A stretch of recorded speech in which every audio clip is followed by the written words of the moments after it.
Carnegie Mellon University, Africa. So far, Carnegie University, Africa. His Excellency President Paul Kagame, who is the guest of honor, is now entering. He will remain standing the venue where he for will the be national giving his anthem. speech.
Thank you very much. You may take your seats.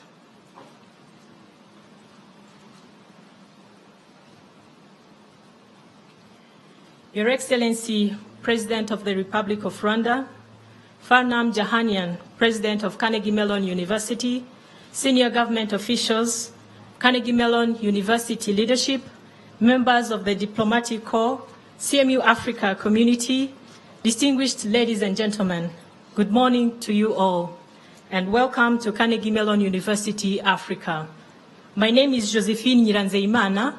I am an alumna of the first graduating class of 2014 of CMU Africa.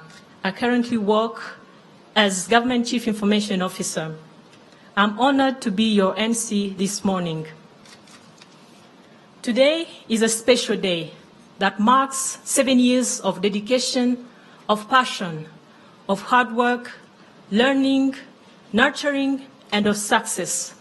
It's been a journey of growth, and 196 graduates and 6 promotions, 19 nationalities from just around 20 students in 2012 when I started here, training learners to become makers, growing from Rwanda to Africa. We thank you, Your Excellency, for your visionary leadership. For the welcoming remarks, I'd like to invite Professor Kumar, who has been with CMU since 1980. As a student, dean, head of department, and now as the director of CMU Africa. Professor Kumar, the floor is yours.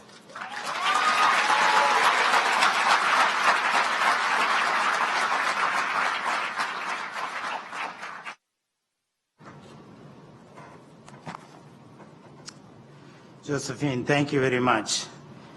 Your Excellency, President of the Republic of Rwanda, Carnegie Mellon University President Dr. Farnam Jahanian, senior government officials, Carnegie Mellon University leadership, CMU Africa Joint Advisory Board members, members of the Diplomatic Corps, African Development Bank representative, MasterCard Foundation representative, heads and representatives from Rwandan academic institutions, CMU Africa faculty, staff, alumni, and students, distinguished ladies and gentlemen, all protocols observed, welcome to the inauguration ceremony for this beautiful building.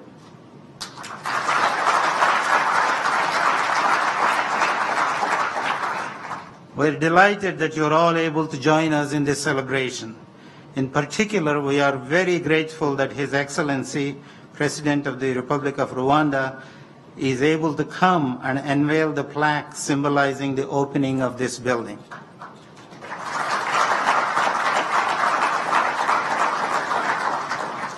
I'd like to take this momentous opportunity to remind you that it is the bold and visionary leadership of government of Rwanda, thank you, that brought CMU to Kigali in 2011.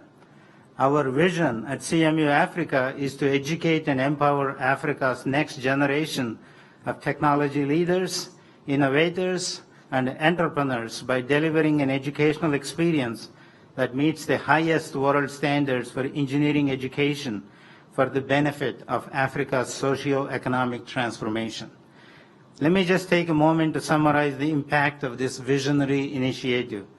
As Josephine already said, we started the graduate programs in 2012 when we have graduated almost 200 students.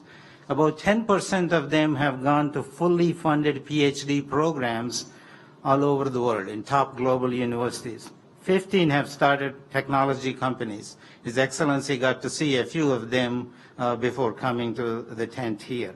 And most of the rest are employed and working in Africa. Many of them actually in leadership positions in industry and government, consistent with our mission to produce highly skilled technology leaders for Rwanda and for the continent.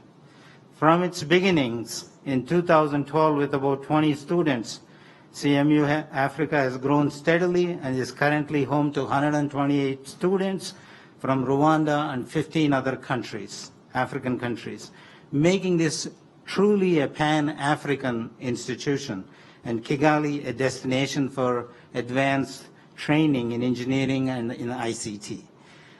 Until recently, we were in Telecom House, but as our student numbers have grown, we are delighted to move in this beautiful new building built by the government of Rwanda with financing from African Development Bank.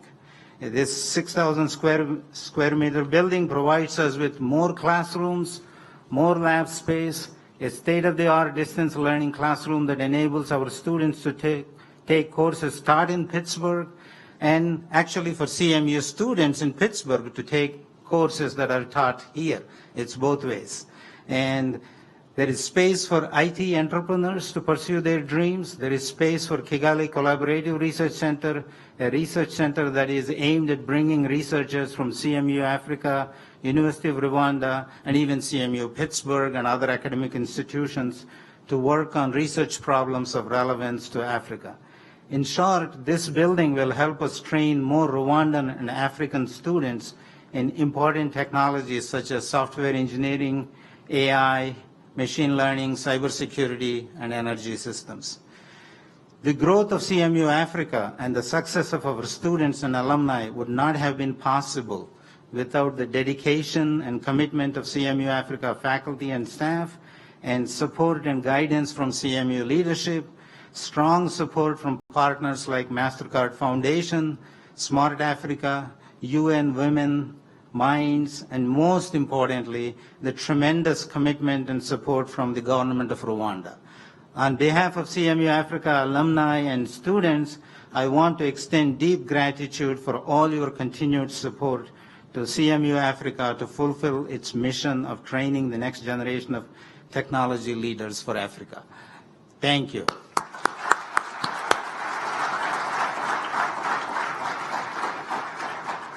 Now it's my honor to introduce Honorable Minister of Education, Dr. Eugene Mutimura.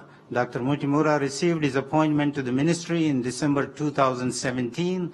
Previously worked at the Inter-University Council of East Africa. He coordinated the Eastern Southern African Centers of Excellence project funded by the World Bank in 8 countries to support research and education for 16 universities. Please join me in welcoming the Honorable Minister.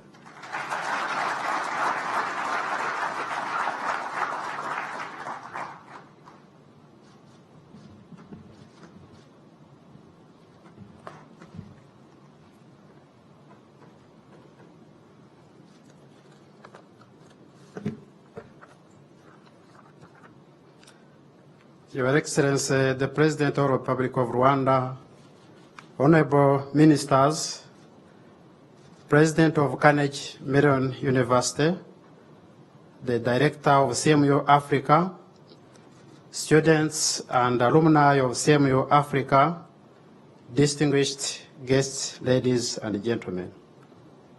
We are very grateful to Your Excellency the President for being here with us during this grand opening of CMU's Africa's New Home, and particularly for supporting education sector. We would like to congratulate our partners, specifically Rwanda Development Board, CMU Africa for the hard work, and mainly the collaboration with African Development Bank in creating this beautiful space which will enable students to thrive much better academically and socially. The CMU Africa's programs in Rwanda have been in place just for less than a decade, and I'm pleased to note that there has been increasing diversity of the program, with the students and alumni representing 19 countries and the Rwandans representing 51%. Your Excellency, we would like to thank you for the support that the government of Rwanda has extended to CMU Africa and to education sector, but also take the opportunity to extend our appreciation to all our partners, including but not limited to MasterCard Foundation and CMU Africa support that is provided by Smart Africa. The high-quality engineering in education is critically important for Rwanda's and Africa's socio-economic transformation, and we appreciate the impact CMU Africa is making towards this goal, with nearly 200 accomplished alumni to date. These early results indicate promising future for CMU Africa in particular, and we are excited to be important partner in equipping Africa's high minds with the tools to realize their potential. Your Excellency, distinguished guests, ladies and gentlemen, in order to fast-track our development, we have established Rwanda Research and Innovation Fund to facilitate developmental and innovative projects.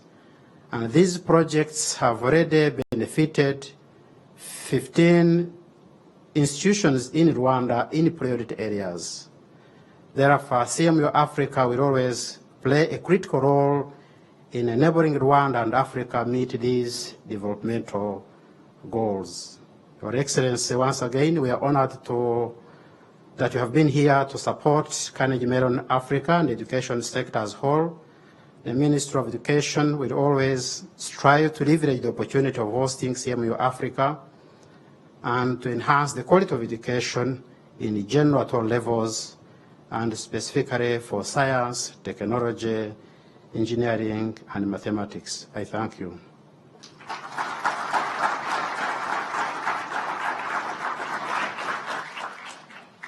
Thank you, Honorable Minister. CMU Africa vision is to educate and empower the future generation of African leaders and innovators by delivering a world-class educational experience. The next speaker from the class of 2018 is a young entrepreneur and innovator. She specializes in natural languages processing and data mining. She co-founded Hepta Analytics, a data science and analytics company located both in Rwanda and Kenya, and she helps SMEs use data to grow their businesses. Please welcome Yvonne Wambui.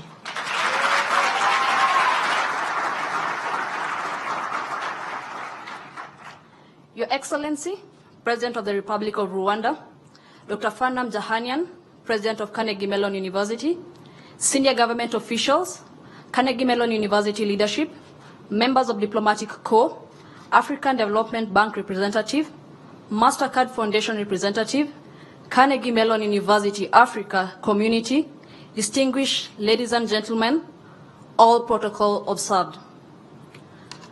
As I was completing high school, my plan was to be a soccer player. And plan B was to be a lawyer. Yeah, I know. We plan and God laughs. Anything to do with IT was a no for me. But life happened, And there I was on the first day of undergraduate taking business information technology. Now, according to tech people, this is the age I was to be in my prime. Here I was.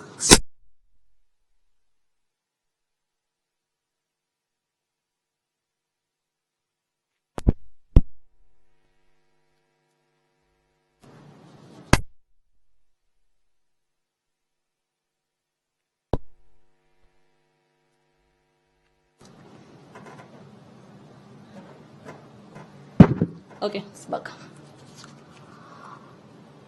All my life, I had to work extra hard to get where my colleagues are.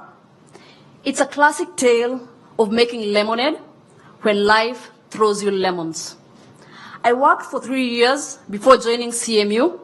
During this time, I learned how to code at work. While learning Python programming language, I discovered data science. I looked at its application, and sports analytics was one of them. It was fate. I decided to apply to graduate school that had a data science concentration, and that's when I came to CMU Africa. During life at CMU, most of my assignments had a sports aspect to it. I knew why I was in CMU.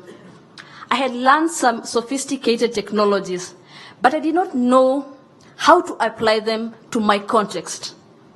After the first 2 months, I started changing my concentration from learning the technology to learning how to apply the technology. My friends and I decided to track the sentiments of Kenyans in Twitter during the 2017 elections using existing machine learning models. They did not work because of language barriers. We had to create our own. And this is how Hept Analytics started. A group of 7 CMU students, and later a friend who shared our vision of creating solutions for the African market. We could not wait for someone else to do it. During our startup journey, funding was a problem. In Africa, consumers rarely have the power to pay for products unless they're in the fintech area. How do we solve the problem? So we changed our model to a service-based business. We had to adjust to life in the African startup ecosystem, to write our own story. We wanted to change the mindset of investors regarding African startups, that we are worth it. After being in operations for 1.5 years, we are doing fine. We have financed our own operations in Rwanda, including paying ourselves using the service work. We have funded the development of 2 in-house projects to the point that they are ready for the public. The first project is Najua. Najua is a project for translating the internet to African languages using machine learning. The problem it's solving is information inclusion caused by language barriers. The solution will bridge the gap. We will bridge this gap.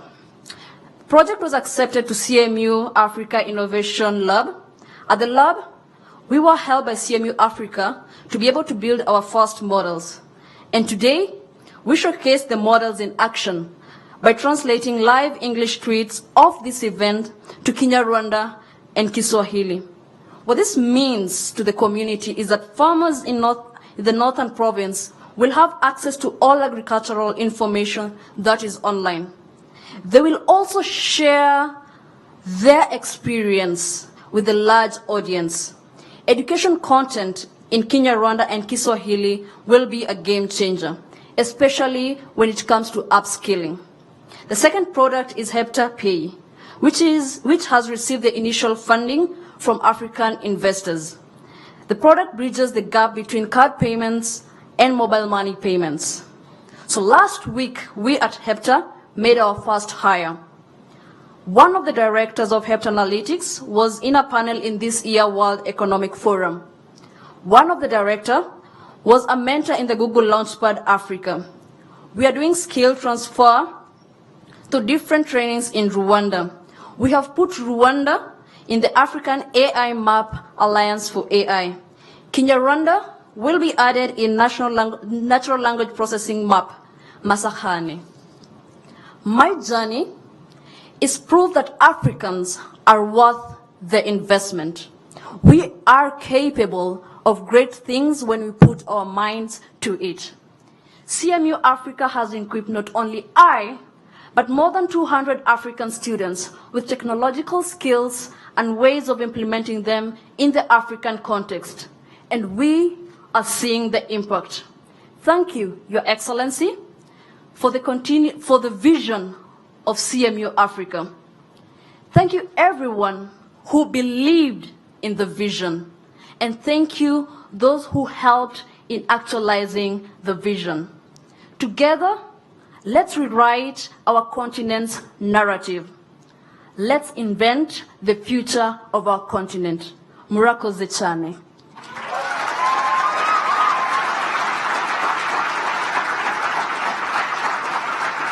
Thank you. At this time, it is my pleasure to introduce the 10th President of Carnegie Mellon University, Dr. Farnam Jahanian, an internationally recognized computer scientist, entrepreneur, and higher education leader. Dr. Jahanian has already had a huge impact at CMU, and we're delighted to have him here with us today. Ladies and gentlemen, please join me in welcoming Dr. Farnam Jahanian.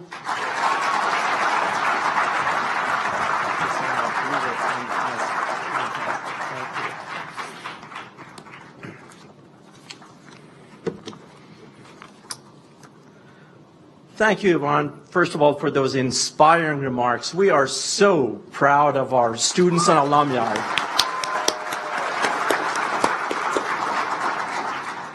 On behalf of the entire Carnegie Mellon leadership, it is my absolute pleasure to echo Kumar's warm welcome to everyone who's gathered here this morning.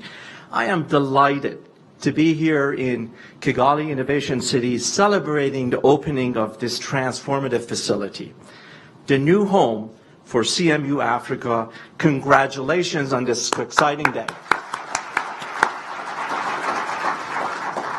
We're so grateful that the government of Rwanda invited us to be a strategic partner in Rwanda's transformation. And more broadly, the wave of economic development sweeping across Africa.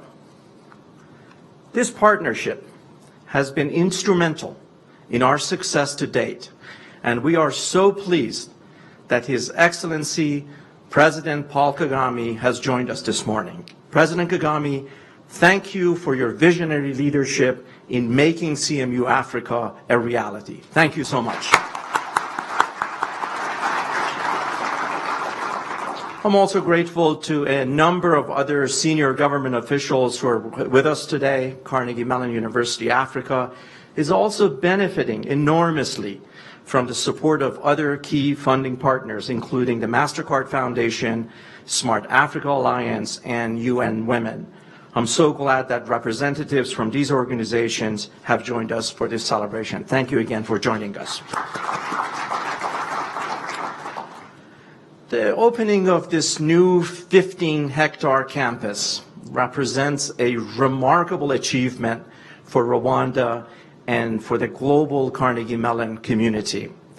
This extraordinary new facility, the first of its kind in Kigali Innovation City, will transform the CMU experience for CMU Africa faculty, staff, and most importantly, students.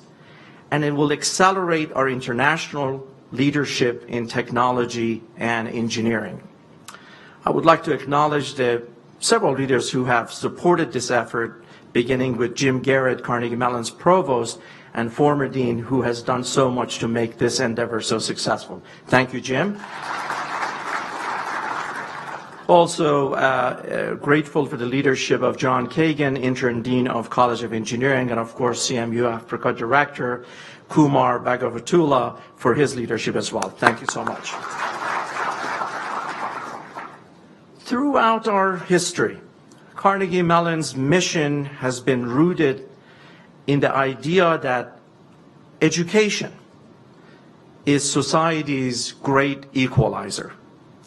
It has the power to bridge social, economic, racial, and geographic divides like no other force.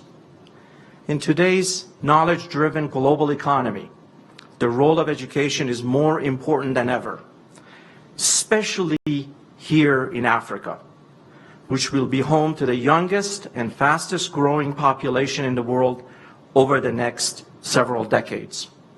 Africa, like the rest of the world, cannot achieve its full potential without significant investments in education, research, innovation, and technology. With this in mind, Carnegie Mellon is committed to applying a globally inclusive mindset to our role as educators, knowledge creators, and engines of economic impact. We know that investing in the next generation through education is critical for enhancing equality of opportunity for all.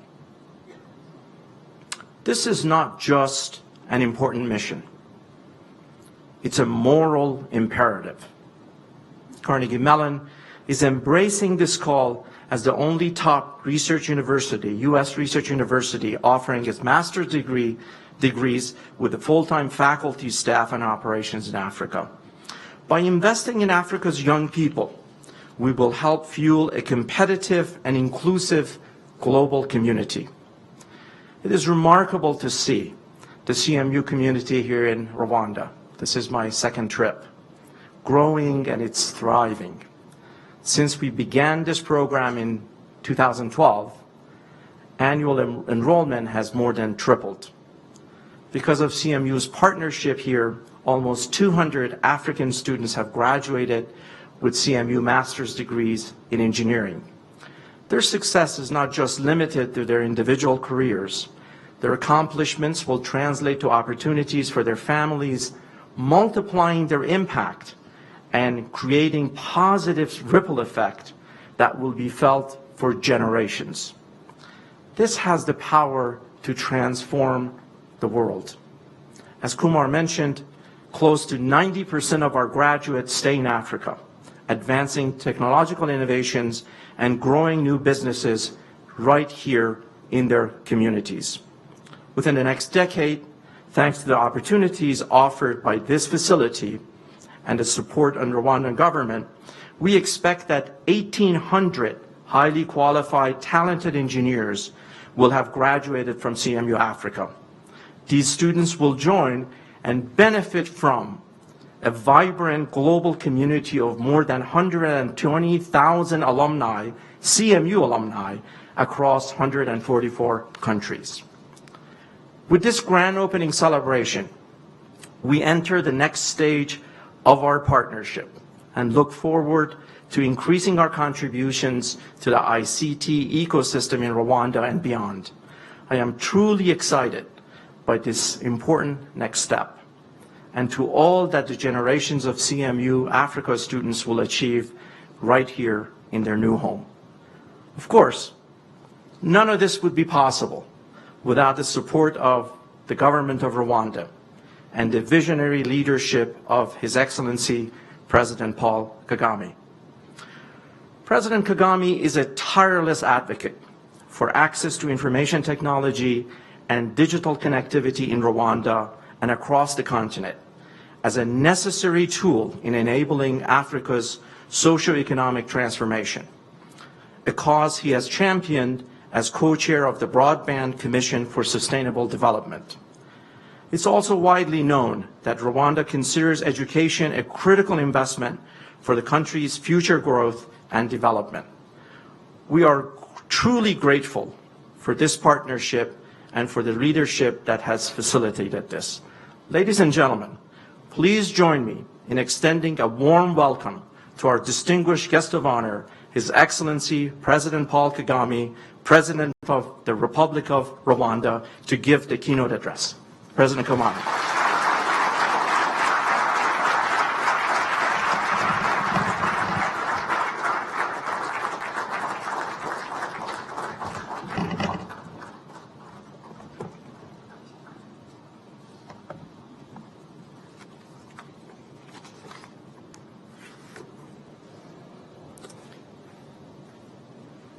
Senior, please be seated. Thank you. Senior officials,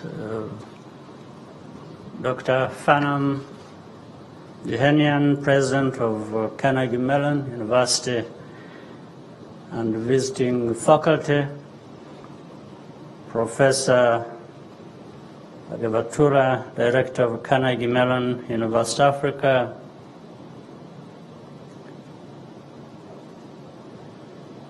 representatives of African Development Bank, representatives of MasterCard Foundation, faculty, staff, students, and the alumni of Carnegie Mellon University Africa.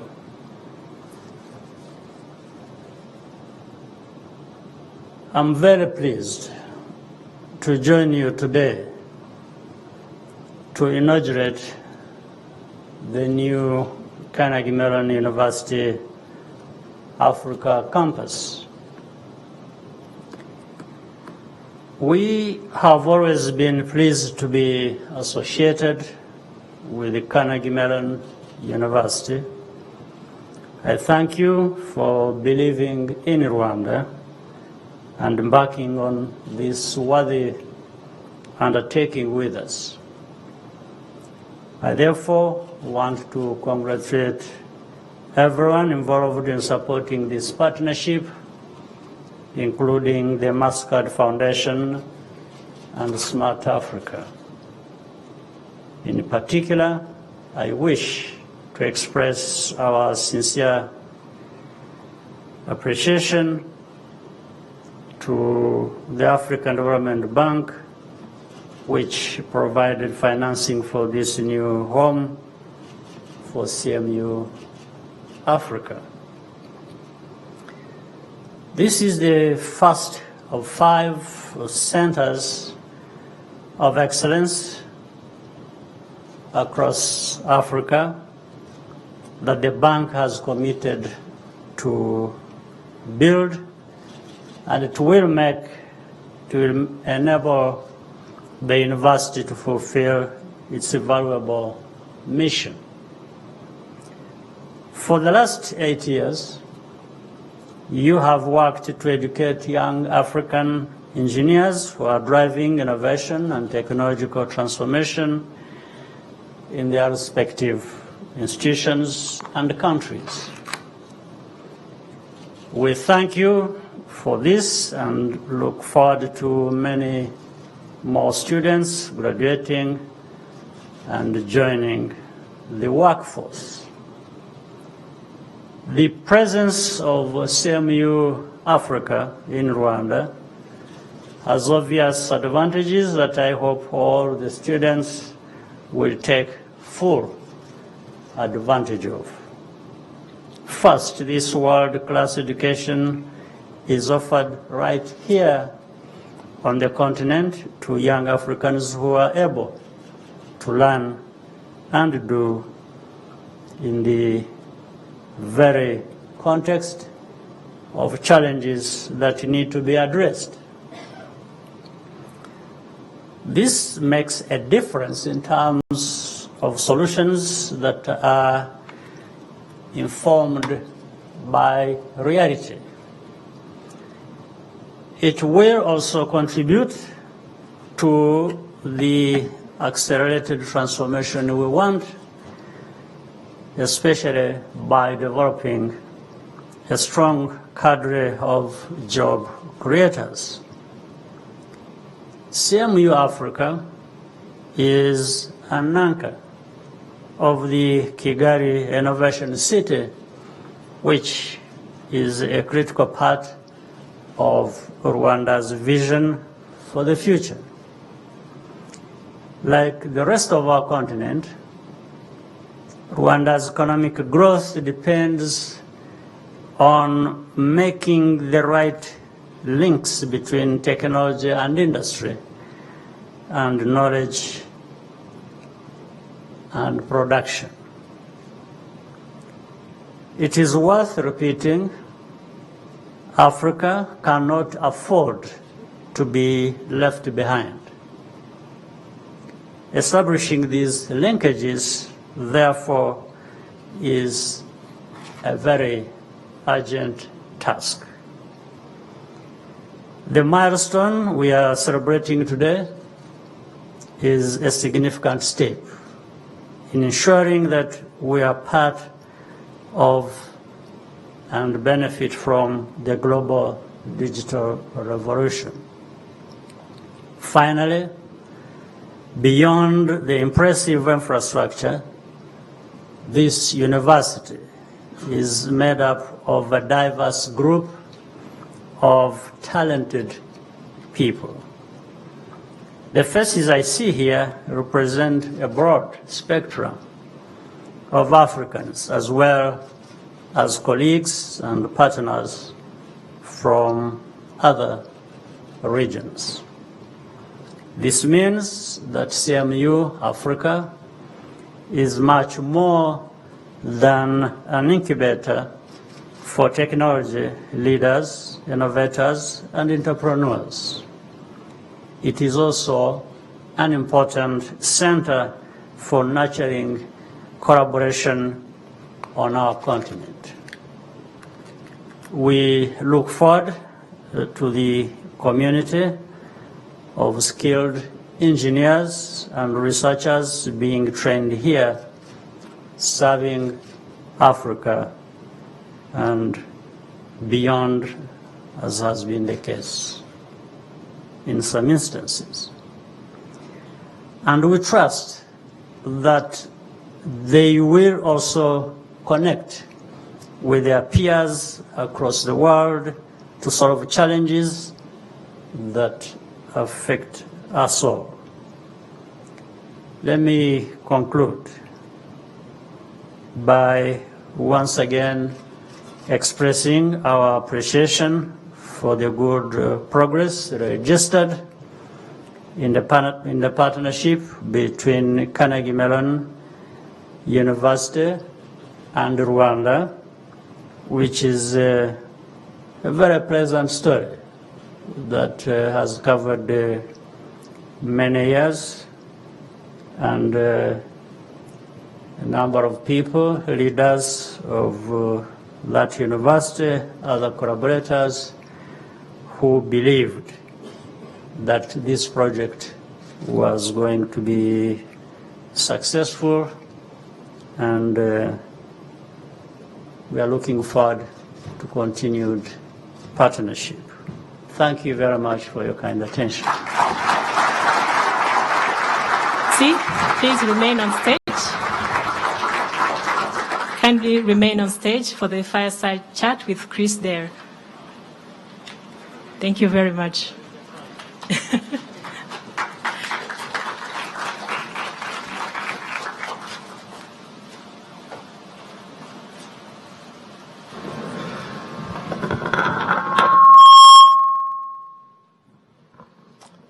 Your Excellency, you're most welcome once again.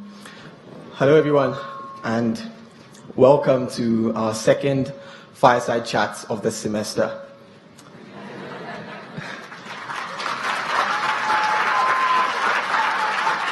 So, for those who are not aware of this, fireside chats are part of our culture as students of Carnegie Mellon University Africa to interact with key persons in academia as well as industry.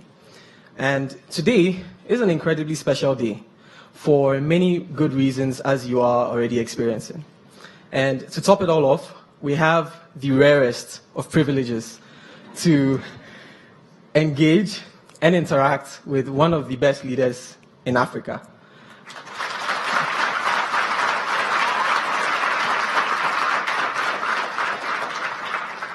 And when I make this ranking, this is not just based on current occupancies, but I'm talking about historically. Okay, so this is a big deal. And he's a distinguished personality we all admire so much. And without his efforts in having this university established, we would not be here today. So ladies and gentlemen, please help me give a round of applause once again for His Excellency Paul Kagame, President of the Republic of Rwanda.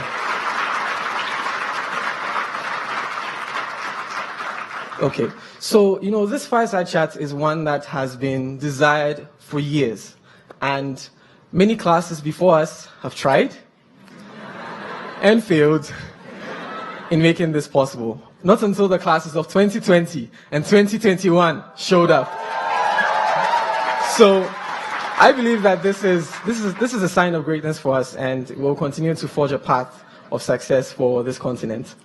So, Your Excellency, my name is Chris Derry. I'm a first-year MSIT student here at Carnegie Mellon University, Africa, and from Ghana, and I'll be the moderator for today's session. We'd like to engage you in a discussion concerning your life and work, leadership and governance, as well as your vision for the Republic of Rwanda and Africa.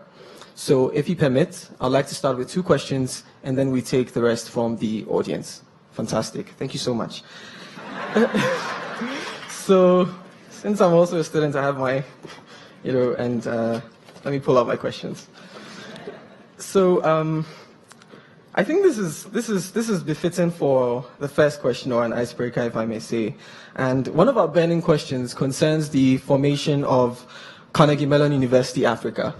While we've heard a part of the story from many others, however, most of us do not know it from the perspective of the president and his government. And so, Your Excellency, can you tell us what led to the decision to establish CMU in Africa, as well as the events that unfolded in making that a reality?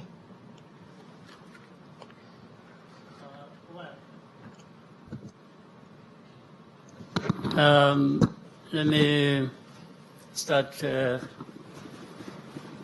with the introduction you made when you're talking about leaders you normally have in the academia and the industry that you are used to.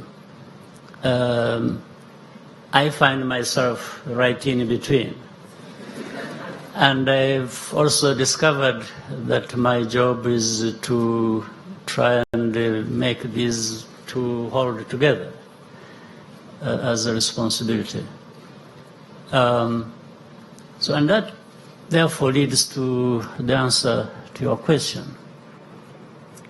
As we were rebuilding the country after the tragic history following 1994, actually years before that as well, part of the things we discovered was we have to invest in our people, in education, in their health, and many other things. It's not just one that would provide us with a solution. So we've got to start from somewhere.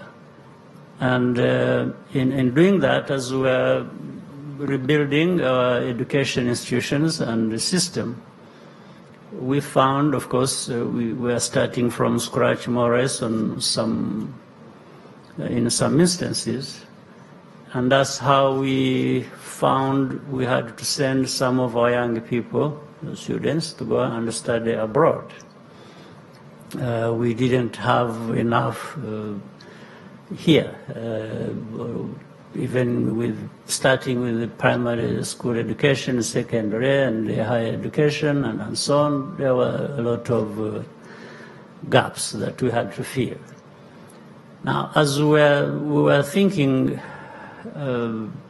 about what to do and rebuilding these institutions and the systems, we found we were having to send our young people to go and study. We sent so many to India, to South Africa, Europe, and then others to the United States. So we also thought that maybe along the way, as the country was stabilizing, getting more means from our own resources, but mainly from our partners and so on, we said, well, as we try to address a number of things, one of them to be considered should be how do we establish strong institutions of education here in Rwanda, so that as we send people abroad to study, we also have our own institutions developing here to take in some of the students. And really that's how the conversation started. started outside of Carnegie Mellon and then came to Carnegie Mellon University itself in the US, in Pittsburgh. And the leadership there that followed, I think maybe we had this discussion across the time that saw 3, if not 4 presidents of that university. To whom we are always very grateful, because from the beginning to the one who followed and then another, they were all very supportive. And then we brought in, we even had support actually from, to a great extent, from the administration in the United States, meaning the leadership in the United States on the political side. So many things started coming together, and not everyone believed it was going to work. Some thought it was even a waste of time, but there were more people thinking this was going to be helpful, and therefore they did everything to make it a success, part of which we see today.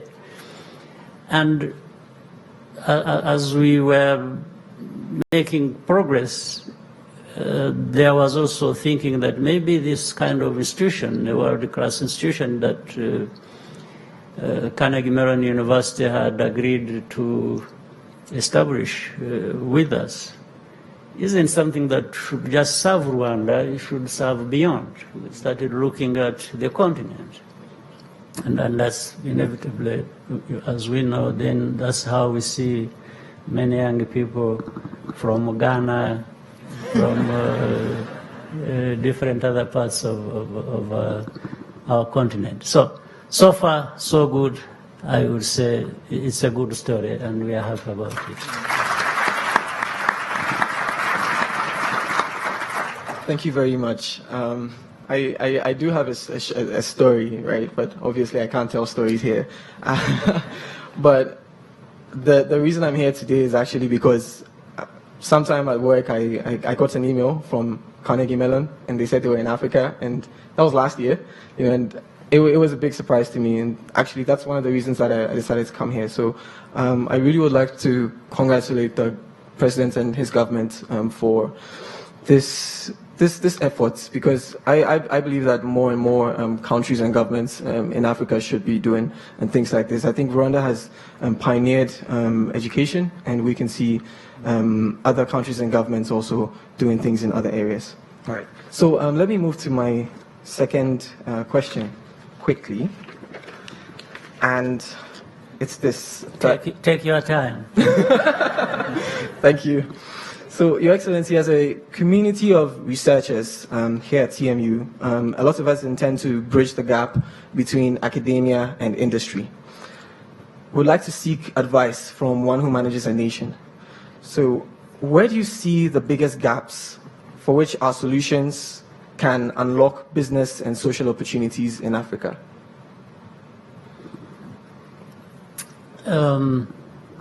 That's a very important question, and also difficult in a sense.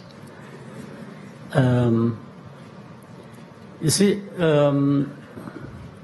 over time, when you look back in our continent, so many things have happened, others we have possibilities for. We can easily make things happen. We understand the problems of Africa. We have even discussed them extensively in each country, or with all of us together, the continent, the countries of our continent.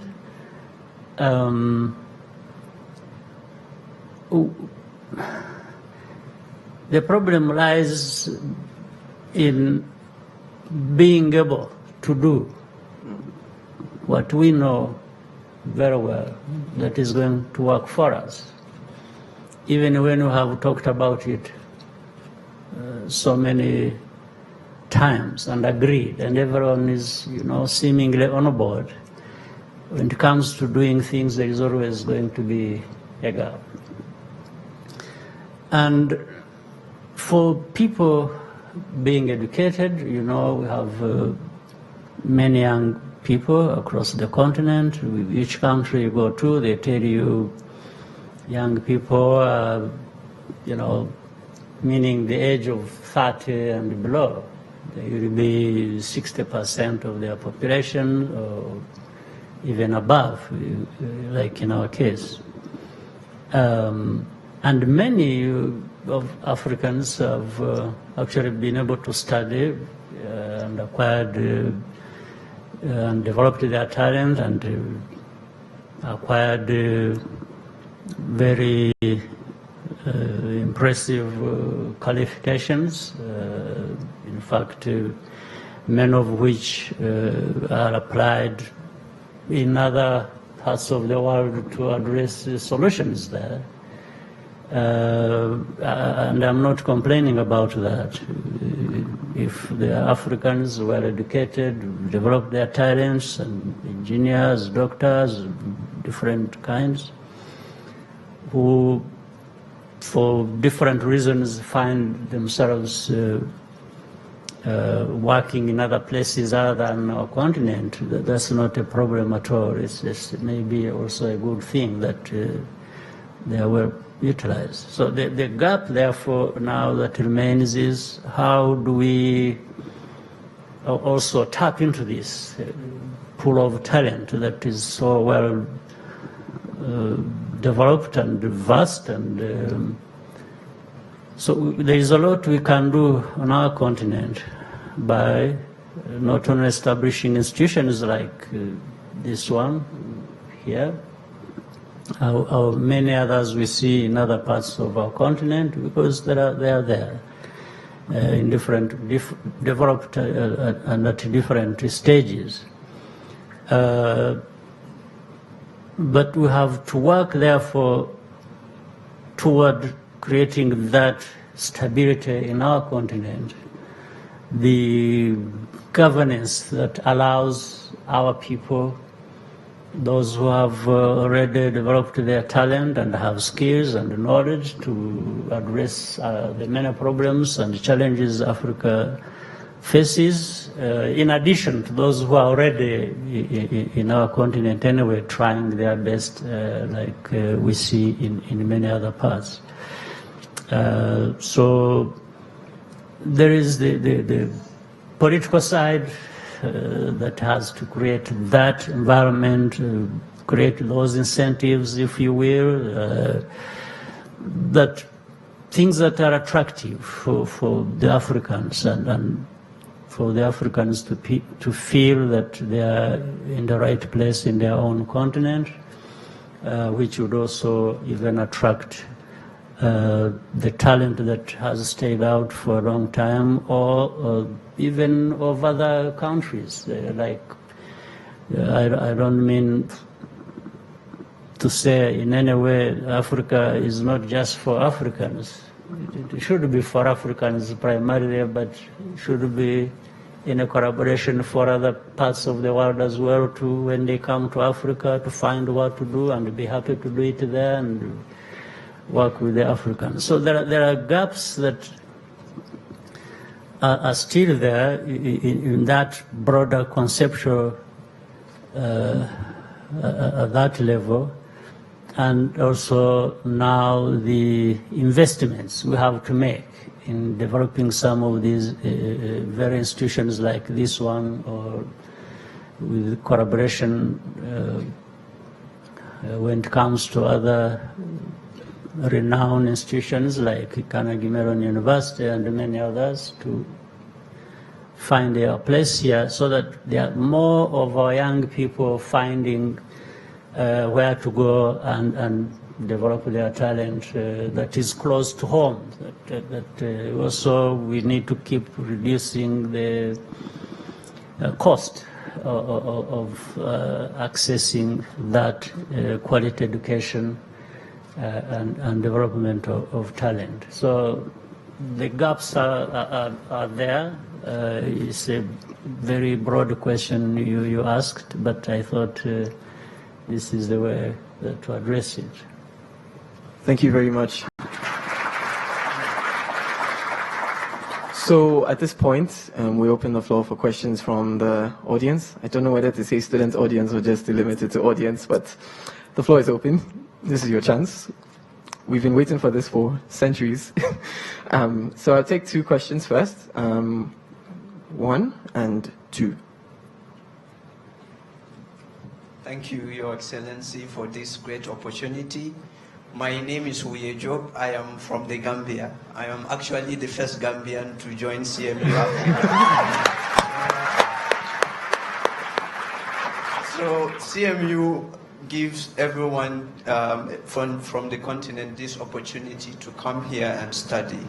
And at the end of the day, we have so many people from different parts of the continent studying here. So I wanted to ask, what advice do you have for young people to improve intra-Africa collaboration in order to solve the challenges that we face on the continent? Thank you. Good.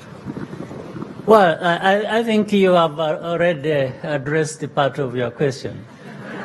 The fact that you are here from the Gambia and you are here and you agreed to come here, you've played your part in connecting in several ways Gambia and Rwanda, but also your personal journey being that of where you will benefit from what you find in this university, and there is also what you bring to this university, different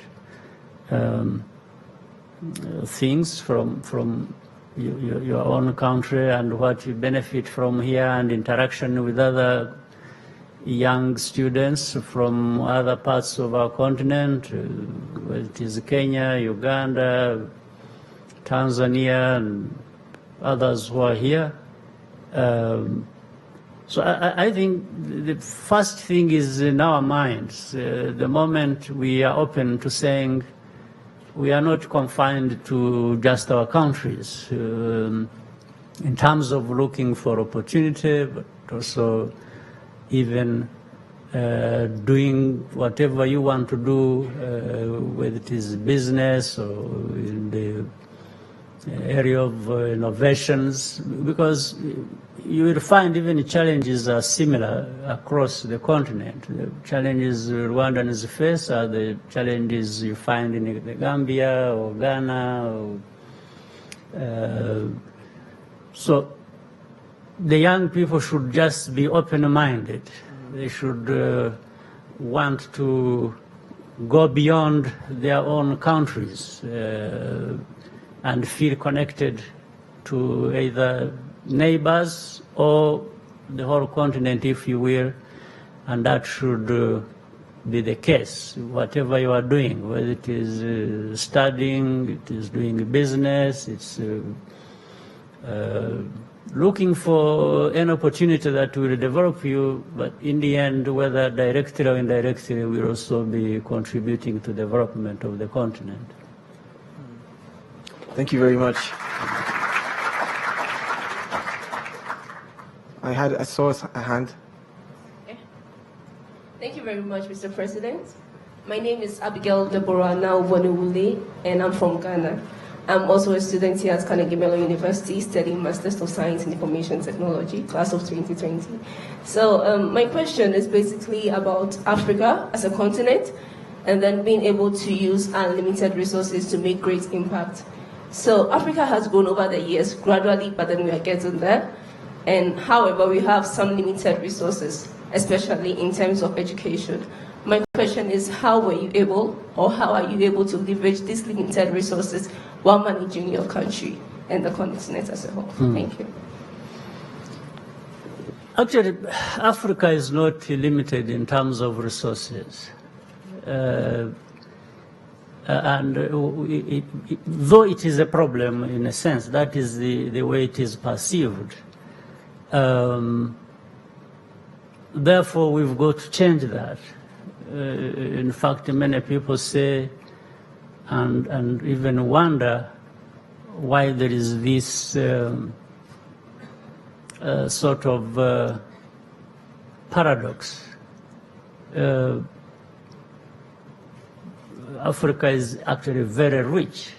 It's very wealthy. Whether you talk about human capital or natural resources, I don't think you have a richer continent than Africa. So therefore, now that becomes our question to answer. So how do we resolve that? How do we turn the potential, the wealth, in terms of people and resources into this reality that Africa should be, where it actually has resources to deploy, and that's the problem we have to address. Therefore, Africa, each country, has to address that problem by looking at what we have as each country, but also what we can even have if we came together as countries, allowing Africans to work together and develop these resources as we know them. So we in our case, since you also raised it, we found that we have some resources to invest. It also matters how we prioritize our areas of investment. As I mentioned earlier, we have decided we are going to invest in education. But that means we are investing in our people, and our people, for all countries I know, the people are the #1 assets of any country, and even more importantly for us, Rwanda, because what other countries may have in plenty, we don't have. That means on the side of the natural resources. But we still could find resources to invest in education, even towards, for example, an institution like this. Or there will be others, and there have been others, where we have also made such investments. So I think we have to sort of realign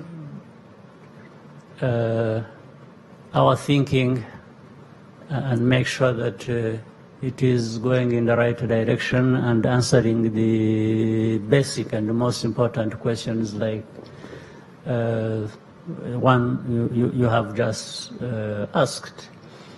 So Africa, we talk about this, whether it is in regional groups or at the continental level, at the African Union. We are trying to answer this question. How do we really stop being just a potentially very wealthy continent to a continent that is actually wealthy in real terms, and therefore we can see it in our people having access to many things they should have access to, and therefore investing back what our people have developed, talent, knowledge, skills of different kinds that are required to take Africa to another level. Thank you so much.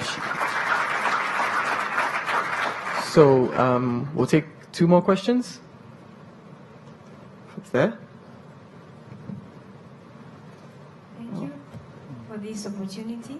My name is Victoria Munguti. I'm from Kenya, an alumni of CMU Africa 2018, and also the managing director of Hept Analytics Limited, which is a data analytics company founded by 7 CMU Africa alumni and also headquartered here in Rwanda. Your Excellency, as a young entrepreneur, I would say the journey of setting up a company is very challenging, especially at the beginning when the business is young and it requires financing. And a key challenge here has been taxation, and especially in the startups circles who are in high-tech kind of products and solutions. So my question is really to inquire what are the measures being pursued or the incentives being put in place to ensure that these startups, particularly in the technology space, thrive in this ecosystem. Thank you. Yeah, I think that's a valid question, and we have also thought about that and have been in the process of finding a solution to that. It is not just taxes, because, well, I think startups need some way of also accessing finance to be able to do things. You have access to finance. You also, for taxes, that can be looked at. Much as taxes are the most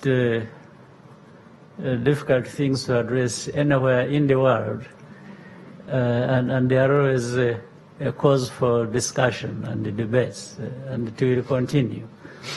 But in our case, we have also been looking at actually the possibility of making it easier for startups and others in the area of innovation, where taxes can come later, not just during a certain phase.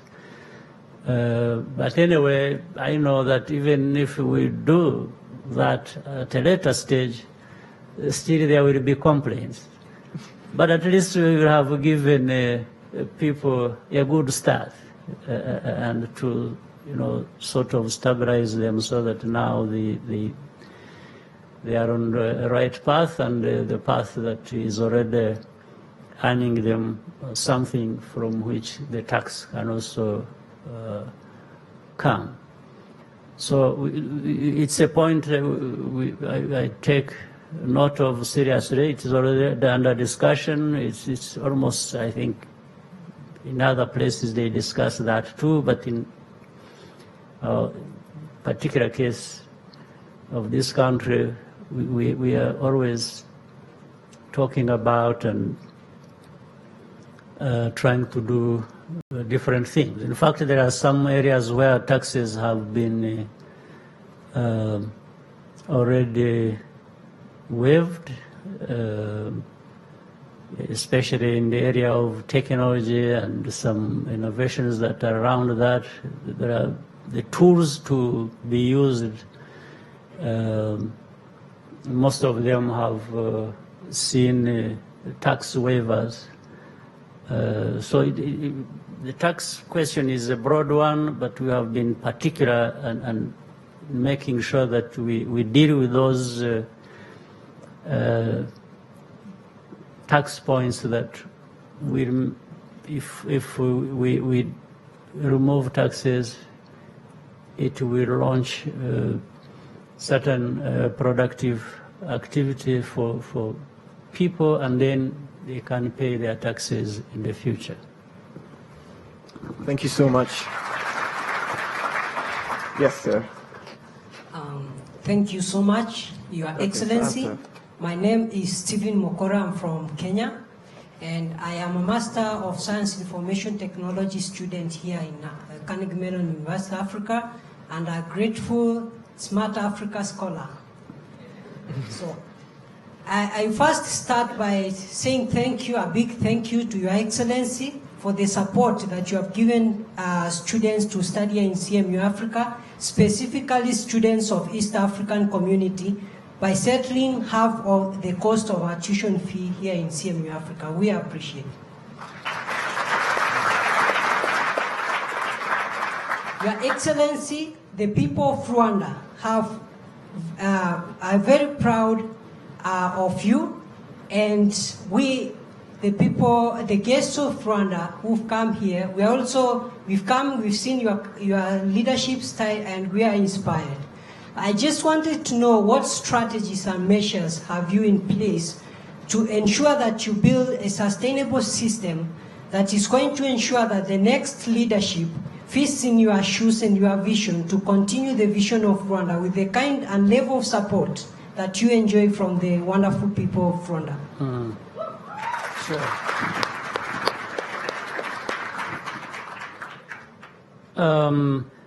Well, first, part of what you said answers another question that was asked earlier.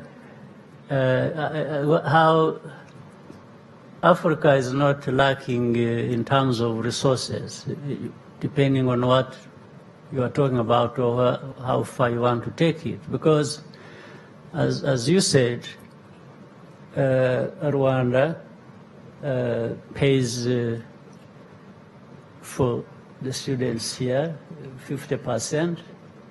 And I mean, if Rwanda can do it, any country can do it.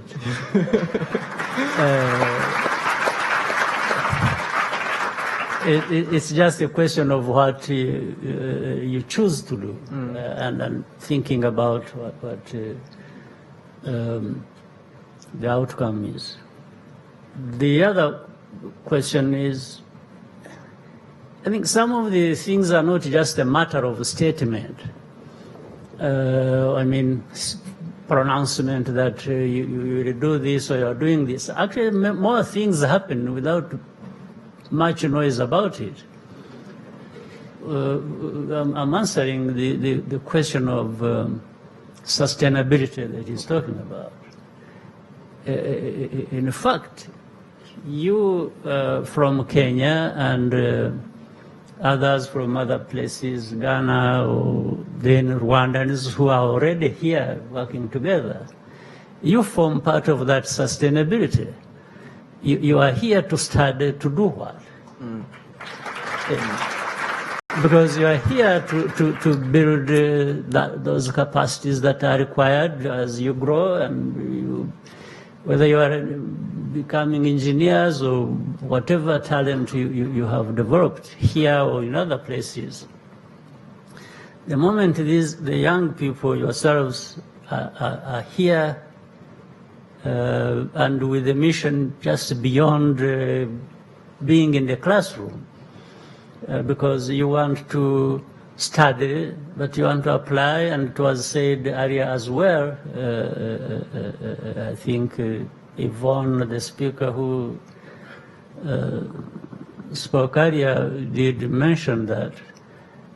You're also here studying so that what you study is applied to situations to address problems. The engineering is about also what do you want to apply the engineering to, what problem are you solving, and you can even go beyond that. You start when you are solving an engineering problem or you're applying your engineering to solve problems, you're also dealing with society. You're going beyond just that. And so sustainability comes in broadly investing in people and people who grow in an environment that shapes them to be responsive to addressing the many challenges that we see in our countries, in Africa, and between Africa and the rest of the world. So, my dear brother, just think about that. Think about beyond just being a student here at Carnegie Mellon, CMU Africa, and studying engineering or whatever. Think about how do you apply that to your environment, to the society, problems that need to be addressed. And the rest, you are providing a pool, a big pool from which people, when it comes to deciding who becomes what, like in my case, then people may end up actually selecting you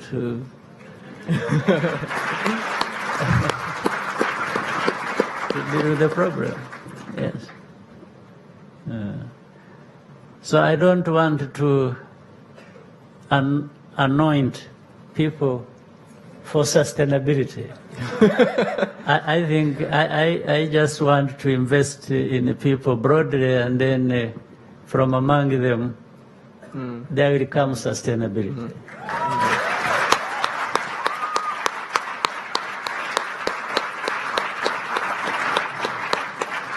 That's fantastic. Thank you very much. So, we have time for one more question, unless His Excellency permits. I can allow you a couple of others after that. So. Okay. Thank you. My name is Gloria Umtesi, and I'm a student here in Electrical and Computer Engineering, class of 2020. First of all, I would like to thank you for the opportunity you've made for us to study in such a world-class university. Now, as head of this initiative of CMU Africa, how would you evaluate the impact of CMU Africa on the continent, and what impact of CMU Africa on the continent do you envision in the next 10 years? Thank you. Well, the impact is very visible in terms of numbers. The numbers of the students here, I think, have been going up, not so, and also the numbers of countries students come from. They come from different places, just represented by you here. I think that's already a measure of impact. The other measure of impact is what you demonstrated to us. The innovations that have come from the very people who have gone through this campus, irrespective of where it was located. And I think with the newer and bigger and better location, I think the impact will even go higher, isn't it? So I think for me the impact is more or less visible and obvious, and we just want to work towards achieving even more. Awesome. Sure. Your Excellency, thank you. I am Goran Klejoyce from Cameroon, and I'm here at CMU. This is my first year, and I'm pursuing a Master of Science in Electrical and Computer Engineering. Standing here today and asking you a question is a dream come true for me. Okay, after reading, going through Agenda 2063, the Africa we want, I came across one of the goals, which is to silence guns in Africa by 2020. And my question is this: given that we are in 2019, a month away from the set time, and there are still lots of conflicts in Africa, there are still lots of gunshots around us, I would like to know, are there measures being put in place to ensure that this goal is achieved by the set time? Yeah, addressing some of these problems evidently is not easy. At least the Agenda 2063 states where we want to be, what our ambitions are. And yeah, it's like, if I come to that, in our country here, we have a vision, we have an agenda. We had something called Vision 2020, which is also marked by just a few months coming to, and we look back and say, have we achieved what we stated in the Vision 2020? We find in some cases we have achieved, in others we are lagging behind. And by the time we are next year, we'll find maybe we are at 85% of what we had planned to achieve. That's fine. As far as we had that vision and we tried our best, there are many things that addressing them, it does not entirely depend on us. Some of them are externalities that affect us. But that's okay. We don't want to excuse anything. We just do what we can do with all the energy we have and the resources, and we find we have fallen short of what we really intended to achieve. And then you learn lessons from that. You try and do more next time. We have launched another vision starting from 2020 where the current one ends. So that's how things are going to work. Even with the Africa we want. Africa want is broad, is ambitious, is the right thing. But we find in some instances we are falling short on the goals we set because of different complications that happen to be in things we have to deal with. But looking at things generally, Africa continues to make good progress, much as we still have conflict areas, conflict that don't come to an end or have just gone to a point and slowed down in terms of how we have resolved them. At least maybe there aren't new ones coming up all the time like it was at some point. We had almost conflicts coming up from different places every year that passed. So I hear your point. I can only sympathize with us, me and you and others. But not just that, but also always we need to rally and look at what we can do and to resolve what problem, where. It's always going to be a work in progress that we have to put much effort into, and yeah.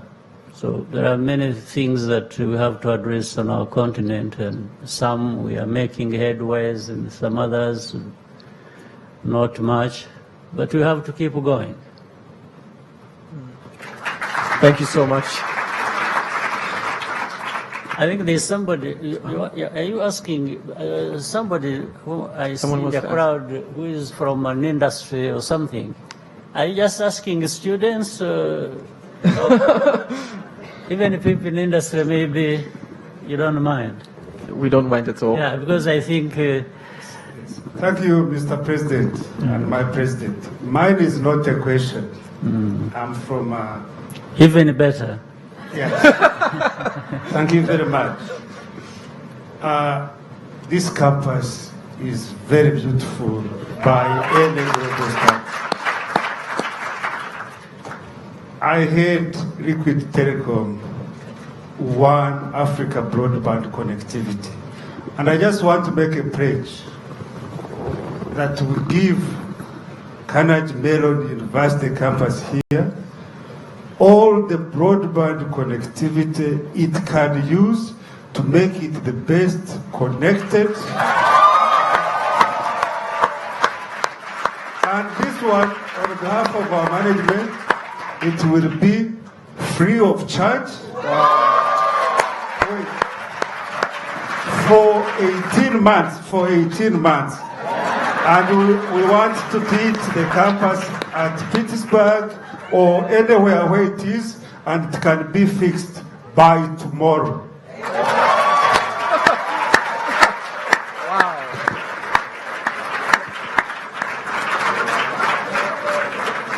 So, as you see, if I'm not good at anything else, I'm good at guessing. I just guessed that I saw somebody who kept putting up his hand, and I just guessed he must be having something useful. But since I used my prerogative to give him the floor, I'll use the same to insist that he increases 18 months to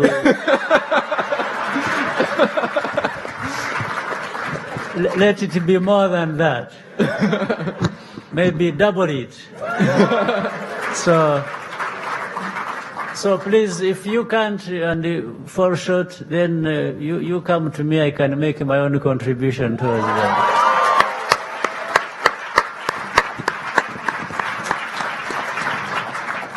Wow, it just keeps getting better. Students, do you have anything to, top that? Okay, yeah.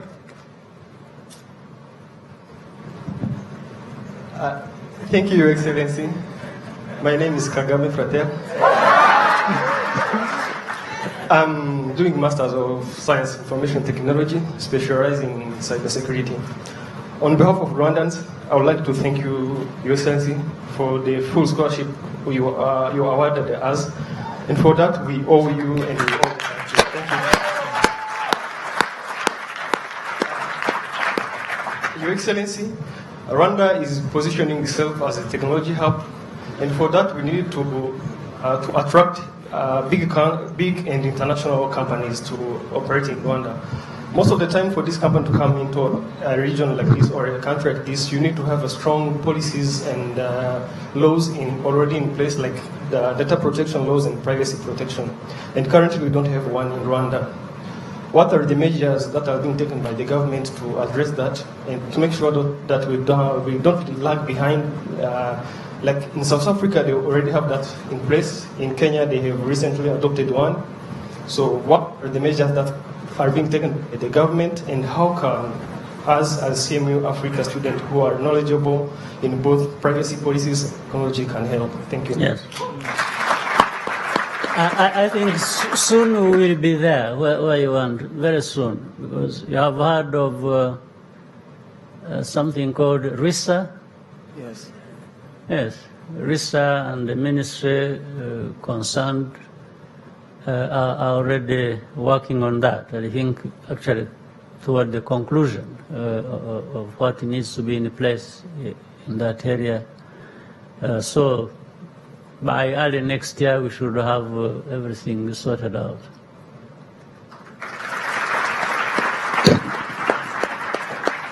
Okay, there's a hand here. I saw another one there as well, so after you, then that one. Thank you, Your Excellency. My name is David Butera. I'm from Rwanda. Currently, I'm doing my second year here at Carnegie Mellon, a student in MSIT. And I'm avoiding to say that I'm the president, but I am the student leader. I'm right. You're authorized to say that. Yes, I am the current guild president. So when we invite our guests for the fireside, sometimes we ask questions and we try to get them to tell us a story, an inspiring story. I had prepared a question to ask you, but I will not ask it. I would like you to tell us something.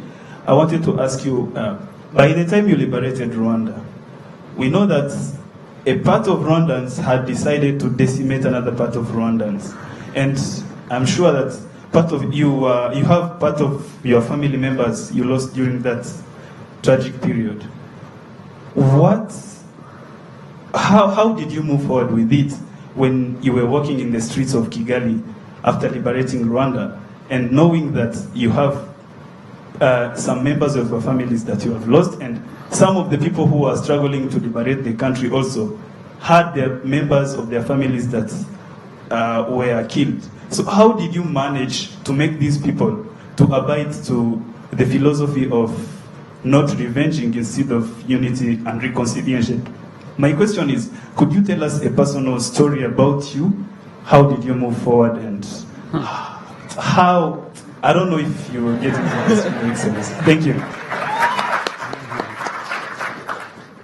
Well, I wasn't expecting that one, but I'll try. And the story of Rwanda, for example, relating to that, is a very tragic one, of course. You have to deal with the tragedy, like the country has had to. To begin with, as you see, there are people who lost families, who lost everything, and on the victim side. And those plus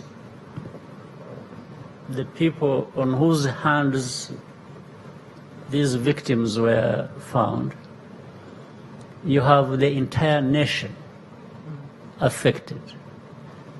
There is nobody in this country, there is no family in this country that has not been affected one way or the other by the tragedy. There isn't.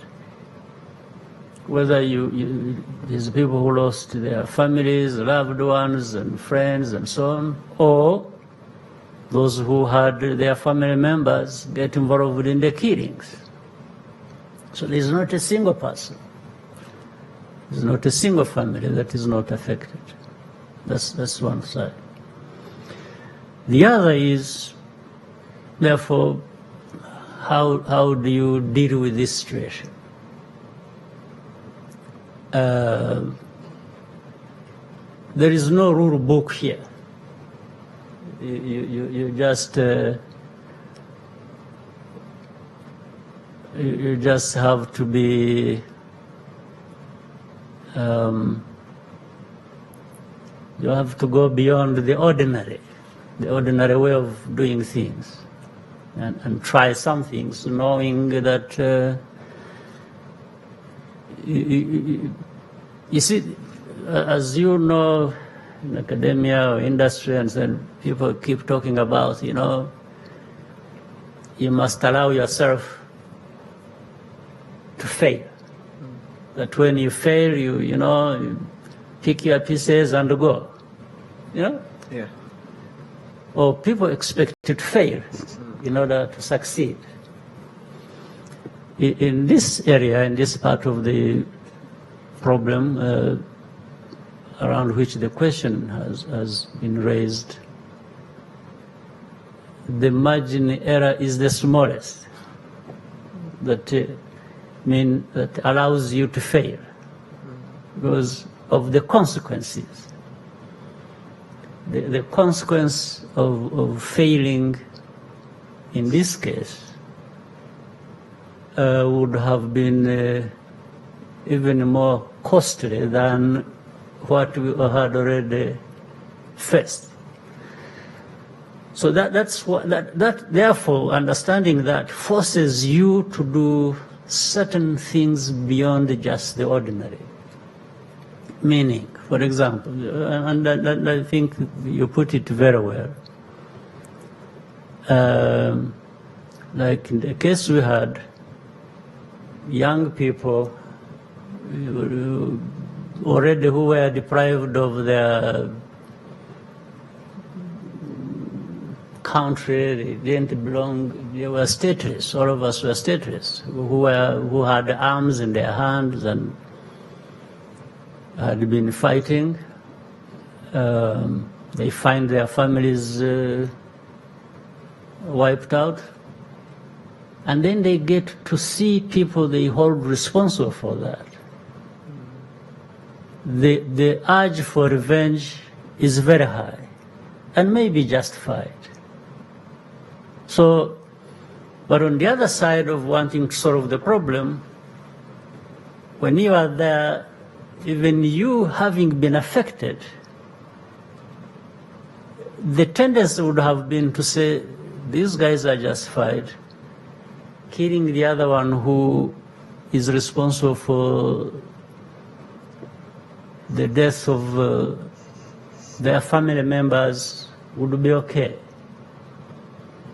But then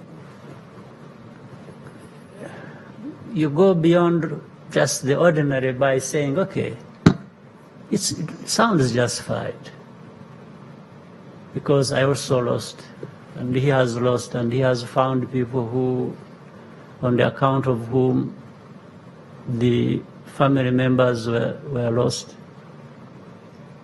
If we allow this to happen, actually we would all be wiped out. The cycle would just kill all of us, more or less. By the way, if we had accepted that to happen, even by now, just today, we would still be having killings going on. Because it just becomes a sort of spiral that goes on almost forever. Because everyone would find justification or perceived justification to do harm to the other. And it would not have an end.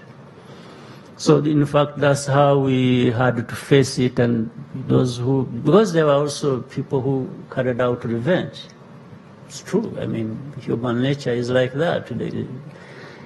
Sometimes even we look back and say we can't blame them. So now, since you said at a personal level, I tell you the story, then I was right in the middle of it. As somebody indeed who lost people, together with others, but also as somebody now whom it was upon me, and that was weighing heavily on my shoulders and my mind, to say, how do you deal with this? I didn't have any particular other person to look up to say, I'll find a solution here. So I was entirely carrying the burden. And the failure, if I had failed to carry that burden, the consequences were huge. There's no question about it. So sometimes, therefore, I had to make a decision. For example, those young people who carried out revenge, and deep in my heart, knowing that it's even justified, but I had to say, no, you can't do that. And knowing that if I allowed that one to do it and get away with it, then everyone else will start doing it. And again, it will get out of control. So we had to face up to this, and even had to detain, arrest those who had done it, put them in prison. You can see we are doing it to make sure that it doesn't go on. But at the same time, in my heart, I said, but maybe this guy had justification to do it. How, from a human perspective, you have your whole family killed, and there is the other one who is known to be responsible for that. And the young man who has started fighting, for example, for his country, comes back and finds, the family is no longer, the other one is responsible, and because he has a weapon in his hand, kills the other one. And they have to stand in the middle. and say, well, you can't do that. So to make sure that you don't do that and somebody else doesn't do it, you go to prison. You wait until we have justice. But justice was not anywhere. We've seen, because we didn't have institutions, even the basic ones, to try and give justice, so that you tell the other one and say, no, wait, the justice system will take care of it. And no, the other guy will say, which justice system are you talking about? So this was, if I may, personally, one of my most difficult moments. I had to, but so the personal thing, and I had to be in full understanding that the failure was going to be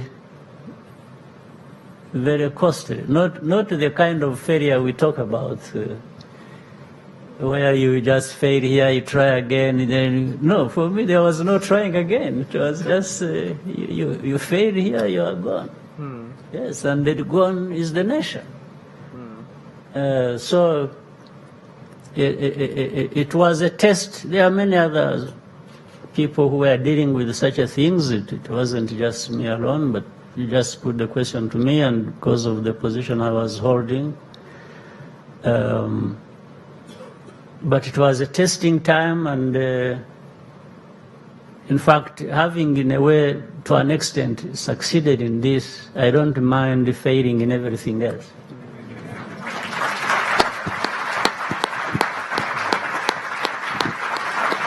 May I take one more question? Yeah, sure. Okay, so we'll take one final question. I've seen a hand has been waving since.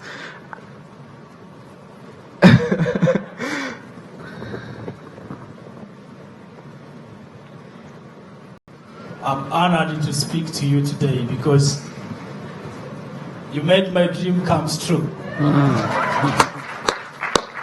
My name is Julius. I'm from Tanzania. And I like politics as well. I've been following you. When you come to agreement of bringing this prestigious university here and allowing students from all over Africa to come and start, you said Rwanda cannot enjoy its success alone while other neighboring countries, they are struggling. You quoted, I believe you quoted the late Mwalimu Nyerere.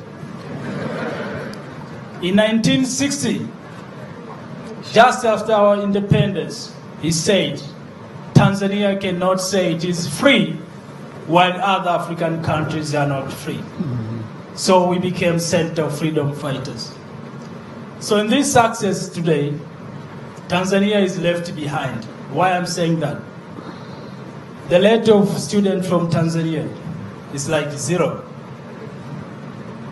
So I know for sure you are very friendly with the current president. And he can do anything you ask him to do. If you are building a railway from Dar es Salaam all the way here in Kigali, why don't you just help us and talk to him to come and invest in this university so we can have many students from Tanzania benefit from this high quality education.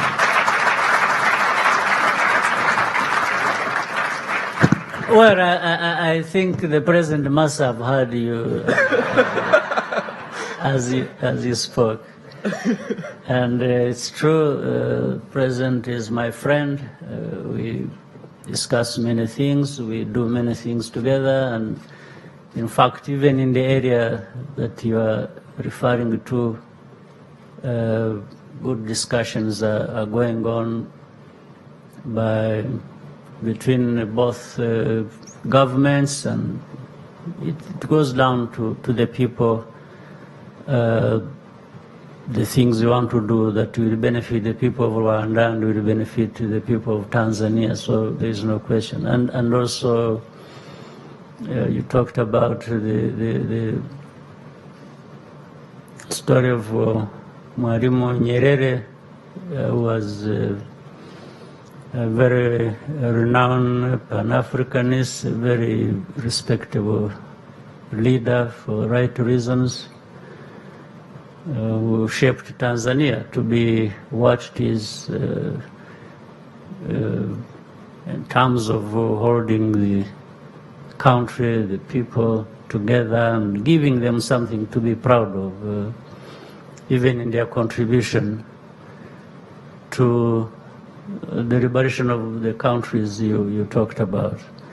And he happened also to be a good friend of mine, only at a later stage, because that's when we got to know each other. But when you got to know each other late, we also were good friends. So, but we use all these relationships and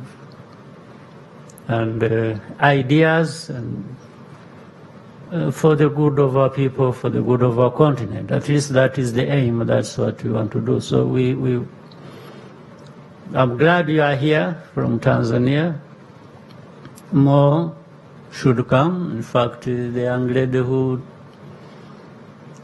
gave us a tour of the campus told me she was also from Tanzania.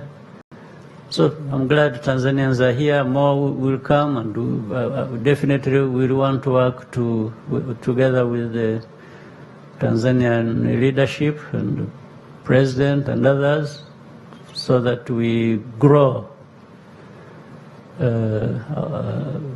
this campus by the contribution we can make together. And maybe one time he will invite me to contribute to another institution that is coming up in Tanzania, and I would be happy to join and make my contribution.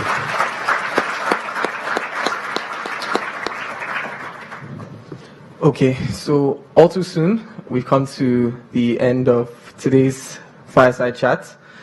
Your Excellency, would really like to thank you very much for taking time today to invest in us and inspire us with wisdom.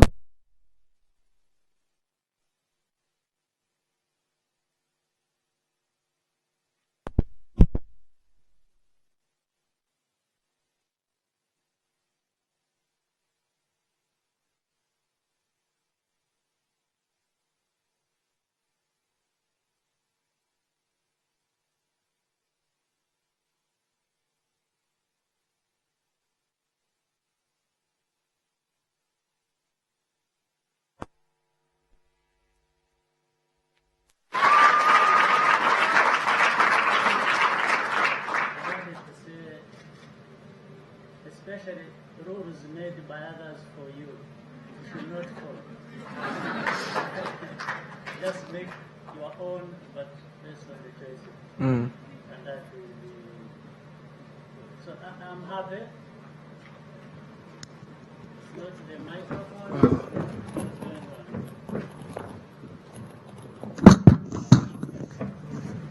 Yeah, so, but thank you. It was my pleasure to join you, and please, anytime you have space for me, and we have a lot of space. We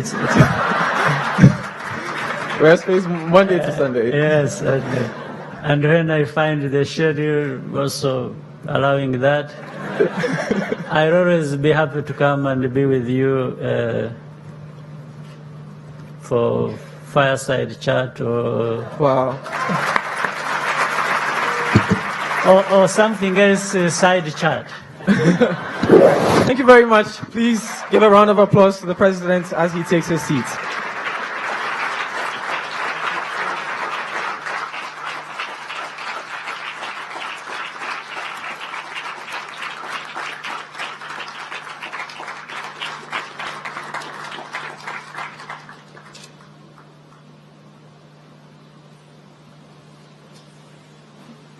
Thank you very much, Your Excellency.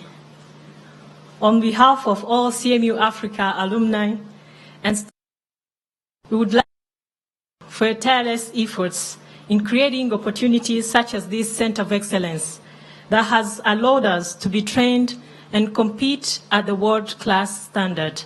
We thank you very much.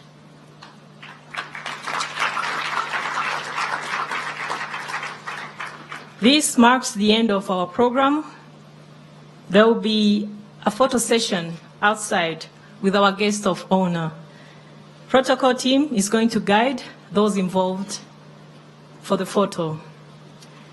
The rest of us will remain seated here in the tent. Protocol team, please.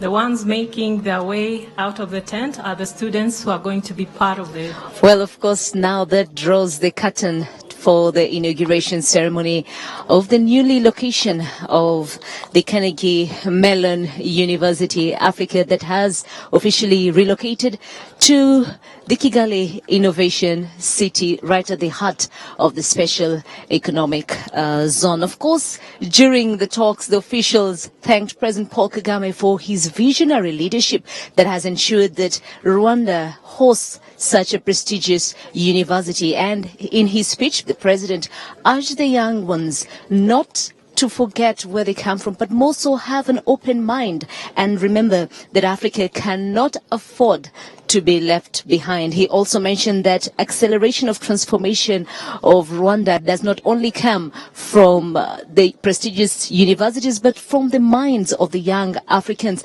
who are partaking their studies here, saying CMU is one of the anchors that is holding strong the economic of not only Rwanda, but of course the economy of the whole of the African continent. Well, my name is Fiona Mbabazi. Thank you for being with us. Do enjoy the rest of our programming.